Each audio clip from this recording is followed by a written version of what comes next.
how to set call forwarding when unreachable on Samsung Galaxy S26, S26 Plus or Ultra.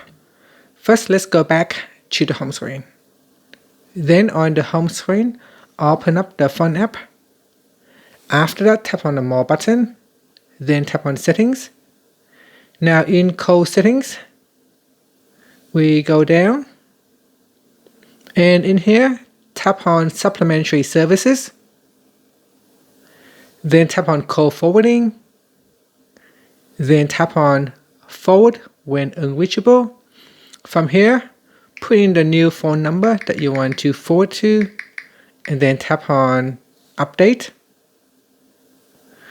And you should see it say forward calls to your selected phone number. And that's it. After that, tap on the home button to return back to the home screen. Thank you for watching this video. If you find it helpful, please like and subscribe to my channel for more videos.